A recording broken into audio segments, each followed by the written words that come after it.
Hello guys, welcome to special education. दोस्तों, आज है 2 मई 2020 और आज के द हिंदू न्यूज़पेपर के एडिटोरियल सेक्शन में जितनी भी मोस्ट इंपॉर्टेंट वोकेबलरी आती है वो हम डिटेल में डिस्कस करते हैं। तो चलिए ये स्टार्ट करते हैं। एंड इसके अलावा जो लोग भी कैंडिडेट्स पहली बार चैनल पर विजिट कर रहे हैं, प्लीज़ चैनल को सब्सक्राइब करके बेल आइकन को जरूर प्रेस कर लेना। सो स्टार्ट करते हैं। तो दोस्तों, कल मैंने 2 वर्ड दिए थे होमवर्क के लिए, तो उनका रिप्लाई आया है। वो सब आपको रिप्लाई फटाफट दिखा देता हूँ बिना कोई टाइम वेस्ट किए। सबसे पहले रिप्लाई आया था आकांक्षा सोनी का। इन्होंने काफ़ी अच्छे से रिप्लाई किया। वर्ड थे आपके नैब और फोर्टनाइट। नैब को मैंने कैब से याद करवाया था और फोर्टनाइट का मतलब होता है 2 वीक या फिर 14 डेज। इसके बाद जो रिप्लाई आया था वो पेपल अमृत जी का रिप्लाई आया था। इन्होंने भी बहुत अच्छे से रिप्लाई किया। देन रिप्लाई आया था केम हेम का। इन्होंने भी काफ़ी अच्छे से रिप्लाई किया। इसके बाद दोस्तों जो रिप्लाई आए थे वो आए थे अर्शप्रीत जी का रिप्लाई आया था। सो इन्होंने नैप का रिप्लाई किया और फोर्टनाइट का इन्होंने विद एग्जांपल एक्सप्लेन किया।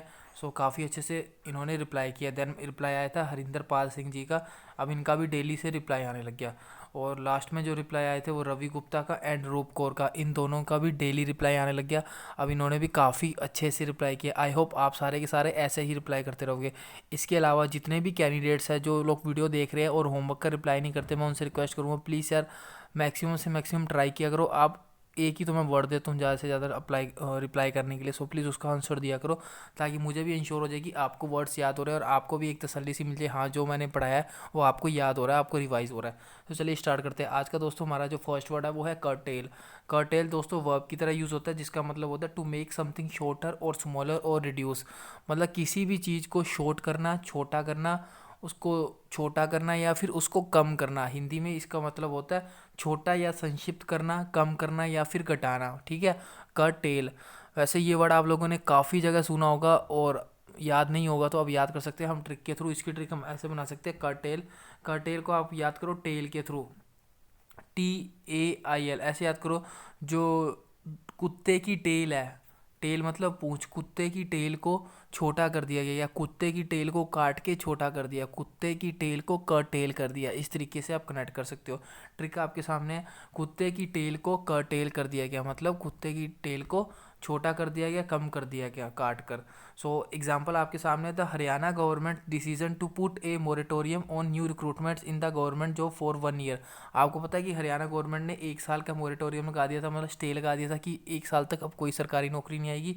तो इसी में लिखा है कि ये जो इन्होंने 1 साल का मोरेटोरियम लगाया था रिक्रूटमेंट पर, गवर्नमेंट जॉब पर 1 साल का, aimed at curtailing expenditure in view of the covid crisis. इसका एम ये था कि जो कोविड-19 क्राइसिस के कारण जो एक्सपेंडिचर हो रहा है उसको कर्टेल करना। एक्सपेंडिचर को क्या करना? कर्टेल करना। एक्सपेंडिचर को कम करना इनका एम था। सो यहाँ पे ये लिखा हुआ है। आई होप अब ये वर्ड आप लोगों को क्लियर होगा। कर्टेल का मतलब कम करना, घटाना, छोटा करना। अगला दोस्तों जो वर्ड है वो है म्यूटेशन। म्यूटेशन नाउन की तरह यूज़ होता है। एज यूजल हमेशा बताता हूँ किसी भी वर्ड के एंड में IUN लगा हो तो वो नाउन होता है और जिसका मतलब होता है to change in the form और स्ट्रक्चर समथिंग, या मैं बोलूँ परिवर्तन सीधी सी भाषा में, या फिर बदलाव या फिर चेंज। आपके सामने है चेंज, परिवर्तन, बदलाव, इसका मतलब होता है म्यूटेशन का। अब इसको कैसे याद कर सकते हो? इसको ऐसे याद करो, म्यूटेशन को आप याद करो म्यूट से, MUTE। लाइक आपका ब्रेकअप हो गया, ब्रेकअप होने के बाद आप चुपचाप रहने लगे, मतलब आप में बहुत ज़्यादा चेंज आने लग गया। मतलब ब्रेकअप होने के बाद आप म्यूट रहने लग गए तो लोग आपसे पूछने लगे यार तू इतना म्यूट क्यों रहने लग गया, तो बिल्कुल म्यूटेट हो गया या बिल्कुल म्यूटेशन आ गया तेरे अंदर, बिल्कुल चेंज आ गया या बदलाव आ गया। इस तरीके से आप कनेक्ट कर सकते हो।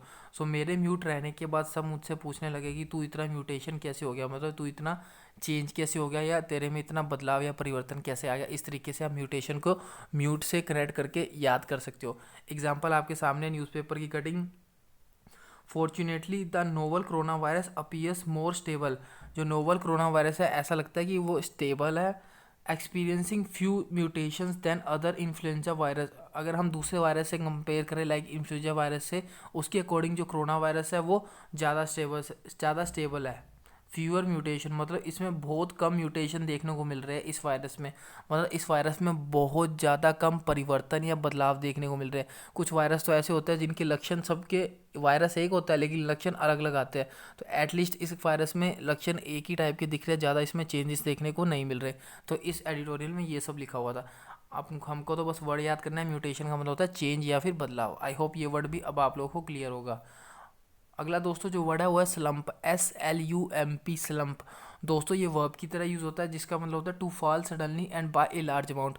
मतलब कोई भी चीज़ एकदम से अचानक से गिर जाना। लाइक मैं जीडीपी की बात करूं, अब जो पूरे वर्ल्ड की ग्लोबल जीडीपी है वो एकदम से स्लम्प हो रही है, एकदम से गिर रही है। इस तरीके से इसका मतलब होता है स्लम्प। हिंदी में इसका मतलब होता है अचानक भारी गिरावट आना। अब देखते हैं इसको याद कैसे करना। तो स्लम्प को आप याद करो, स्लम, SLUM। आप लोगों को पता है स्लम क्या होता है? झुग्गी झोपड़ी नहीं होती, उसको बोलते हैं slump, sorry slum, SLUM, slum. आप लोगों ने मूवी भी देखी होगी स्लम डॉग मिलीनियर्स। तो स्लम का मतलब होता है झुग्गी या फिर झोपड़ी। तो स्लम्प को आप स्लम से याद करोगे, जो स्लम में रहने वाले लोग थे, झुग्गी झोपड़ी में रहने वाले लोग थे, उसमें काफ़ी स्लम्प हुआ है, उन लोगों में काफ़ी गिरावट आई है। मतलब अब लोगों को पक्के घर मिलने लग गए और स्लम में लोग नहीं रह रहे। तो स्लम्प को आपको स्लम से याद रखना है कि स्लम में या झोपड़ियों में रहने वाले लोगों की संख्या में स्लम्प हुआ है या फिर गिरावट आई है। इस तरीके से आप कनेक्ट कर सकते हो। तो यहाँ पे देख लो, स्लम में रहने वाले लोगों में स्लम्प हुआ है। तो अब न्यूज़पेपर की कटिंग देख लेते हैं। एग्जाम्पल, मार्च कोर सेक्टर आउटपुट स्लम्प 6.5%। मार्च का जो कोर सेक्टर आउटपुट है वो 6.5% से स्लम्प हुआ है या 6.5% की गिरावट आई है। आई होप ये वर्ड भी अब आप लोगों को क्लियर होगा। अगले वर्ड की तरफ मूव करने से पहले दोस्तों एक छोटी सी इन्फॉर्मेशन देना चाहूँगा कि मैंने एक नई सीरीज़ की है जिसमें कि मैं आप लोगों को डेली करंट अफेयर ट्रिक्स के थ्रू याद करवाता हूँ। जैसे हमारा ये वाला सेशन चल रहा है वैसे ही वो चलेगा, उसमें मैं आपको होमवर्क भी दूंगा जैसे इसमें आपको होमवर्क देता हूँ। प्लीज़, ये कल मैंने एक वीडियो डाली थी, आज एक वीडियो और अपलोड करूँगा। इसका लिंक भी आपको नीचे डिस्क्रिप्शन बॉक्स में मिल जाएगा। मैक्सिमम से मैक्सिमम लोग इसको जरूर देखना और अपने फ्रेंड्स के साथ जरूर शेयर करना। अगला वर्ड दोस्तों हमारे पास है बो, BOW। ये दोस्तों हमारा वर्ब की तरह यूज़ होता है, BOW, बो। इसका मतलब होता है टू बेंड योर हेड और the upper part of your body forward and down as sign of the respect. मतलब किसी की रिस्पेक्ट में झुकना, किसी की रिस्पेक्ट में अपना सिर झुकाना, उसका मतलब होता है बो। तो आप लोग, बो का मतलब दोस्तों एक धनुष भी होता है। आप लोगों को पता होगा कि धनुष ऐसा बना होता है, मतलब थोड़ा सा झुका हुआ होता है, टेढ़ा होता है। तो धनुष को भी हम बो बोलते हैं। हिंदी में इसका मतलब होता है आदर प्रदर्शन के लिए झुकना, झुककर आशीर्वाद या फिर अभिवादन करना। अब देखते हैं इसको याद कैसे करना है। इसको आप इस तरीके से याद कर सकते हो, अगर हम बी को हटा के यहाँ पे सी लगा दे तो काऊ बनेगा।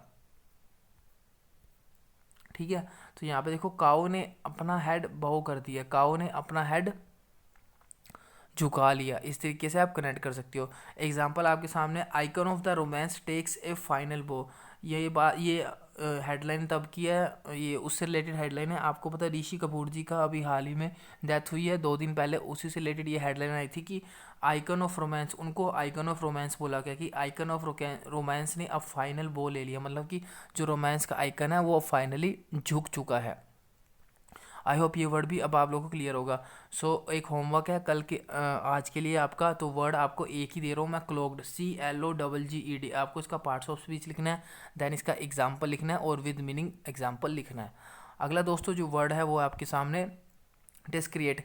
ये दोस्तों हमारा वर्ब की तरह यूज़ होता है जिसका मतलब होता है to damage a place of religious importance और ट्रीट इट विदाउट रिस्पेक्ट।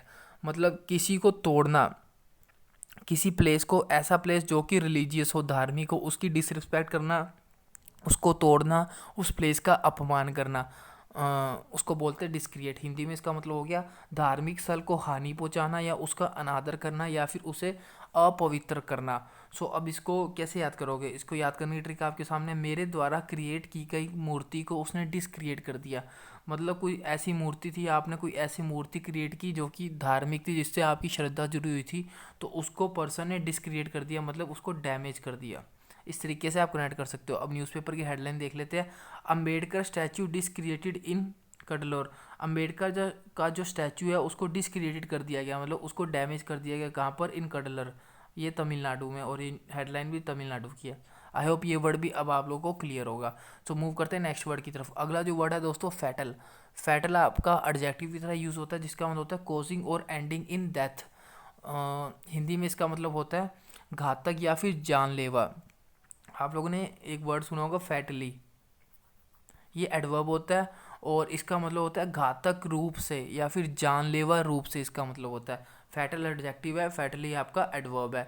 मतलब हो गया घातक या फिर जानलेवा। अब बात कर लेते हैं इसको याद कैसे करना है। दोस्तों आप फैटल को याद करो बैटल से, कि बैटल में लोग घातक रूप से मरे हैं या घातक रूप से इंजर्ड हुआ है, बैटल में लोग फैटल हो गए, या तो ऐसे याद करो, ऐसे याद कर लो, हाँ, बैटल में लोग फैटल हो गए, बैटल या बैटल बहुत ज़्यादा फैटल होती है, बैटल बहुत ज़्यादा घातक होती है। आपको तो बस कनेक्ट करना है कि बैटल को फैटल को आपको बैटल से कनेक्ट करना है। ट्रिक आपके सामने है, बैटल में सब फैटल रूप से मारे गए, मतलब बैटल में सब घातक रूप से मारे गए, इस तरीके से आपको कनेक्ट करना है। फैटल को किससे कनेक्ट करना है? बैटल्स में, बैटल से, ठीक है।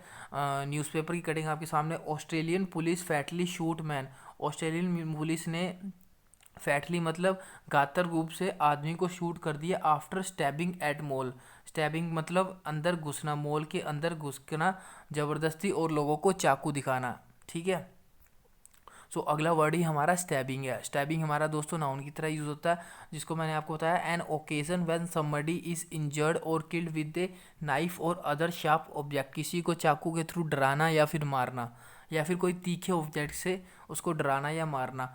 ये आपके सामने हिंदी में इसका मतलब छुरा भोंकने की वारदात जिसमें व्यक्ति घायल हो जाए या फिर मर जाए, इसका मतलब होता है स्टैबिंग। अब स्टैबिंग को आप याद करोगे कि उसने बैंक में स्टेप इन किया, स्टैबिंग को हमें याद करना है स्टेप इन से, उसने बैंक में स्टेप इन किया और स्टैबिंग किया और छुरा भोंकने की वारदात की, इस तरीके से आप कनेक्ट कर सकते हो। स्टैबिंग को हमें स्टेप इन से याद करना है। एग्जाम्पल वही पहले वाला है, ऑस्ट्रेलियन पुलिस फैटली शूट, फैटली का भी मैंने आपको बताया, घातक रूप से ऑस्ट्रेलियन पुलिस ने शूट किया मैन को, कौन से मैन को? आफ्टर स्टैबिंग एट मॉल, उस मैन ने मॉल में स्टैबिंग की थी, मतलब मॉल में छुरा भोंकने की वारदात की थी। आई होप अब सारे वर्ड अब आप लोग को क्लियर है।